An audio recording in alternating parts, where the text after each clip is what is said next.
Welcome back to another video of the series for hiker terms. I am sitting here in my she shed. We just had a tropical storm blow through. It was pretty minor compared to what we've had in the past. So it was Hurricane Philippe or Philip, I'm not sure how you pronounce that. But anyways, it was basically just a tropical storm. There was lots of wind and lots of rain. We had such beautiful colors on our trees, changing colors for the fall, and they've pretty much been blown off by the wind last night. So anywho, so I thought I'd come in my shed and light a fire and go through the hiker terms.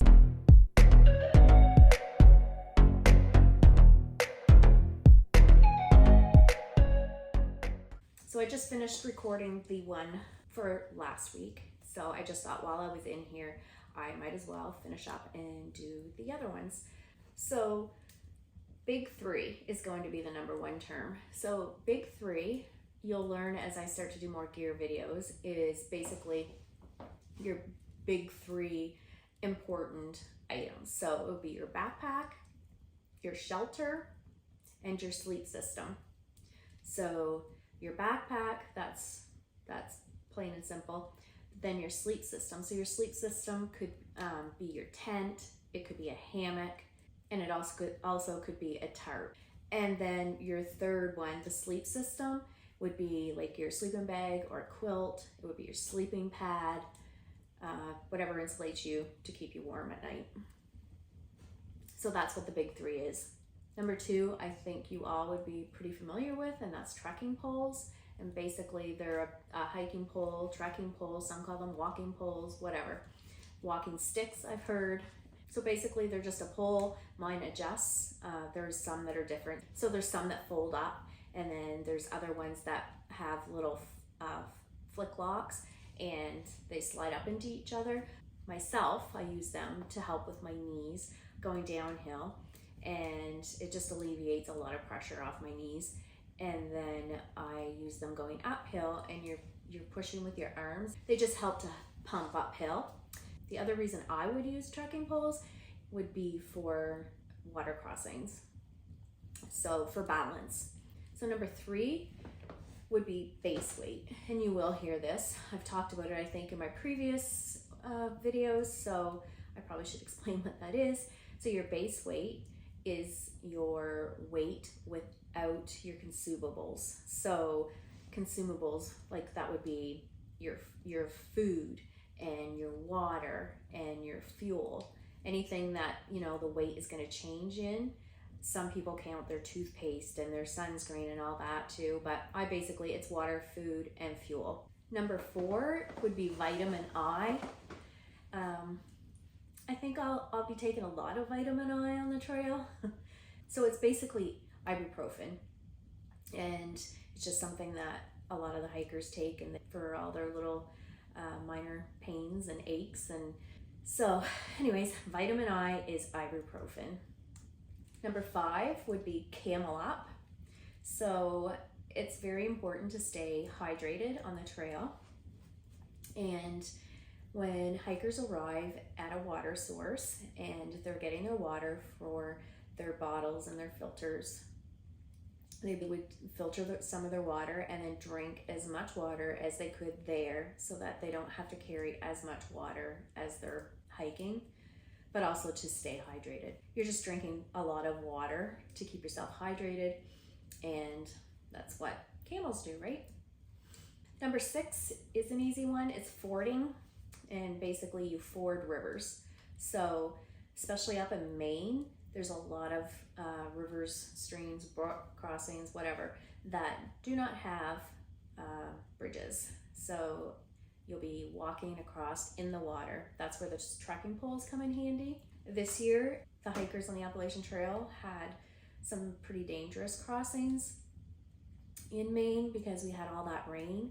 So a lot of them, they had to reroute and go around those certain particular rivers. So hopefully next year we're not going to have as much rain as they had. It was an awful year for the hikers on the East Coast, no matter what trail they were on. Number 7 is PUDs. And there's going to be a lot of puds on the trail, and I'm not going to like these puds, and they are pointless ups and downs. So the trail's just like this. And when you can clearly see paths around that you could take, anyways, we don't take those, we do the puds. So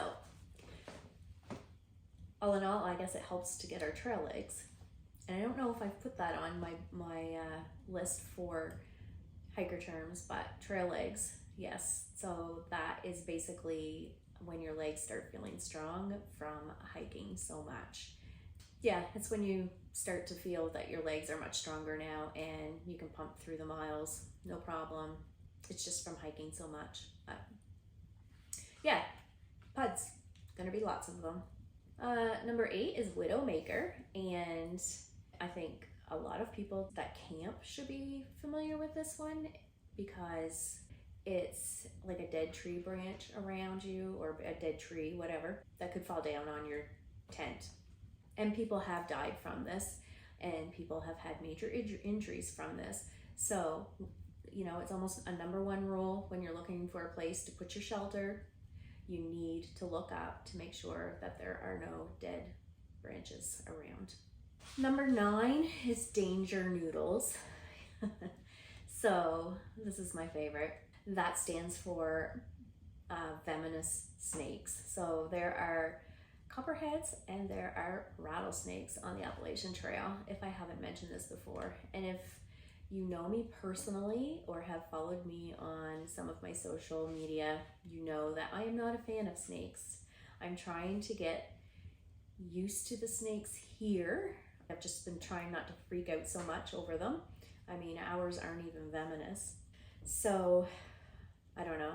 I think I'll do okay. I think where they're bigger and you can't always see them, but I mean like the big snakes, which aren't venomous, I'll see them most of the time. I don't know. I'm trying to convince myself of that. I'll still be careful, but yeah, danger noodles. I am kind of anxious about that. And then number 10 is not such a bad animal. The trail chickens, we call them. And that is basically a grouse or a partridge. And they are always flying out, 2 feet from you across the path and scaring the crap out of you. I think I'd almost rather have that than the danger noodles though. But that's all I have for today. I think I have one more video for hiker terms for this series. So make sure that you've subscribed below so that you get a notification for my next video. And thanks for watching. Bye.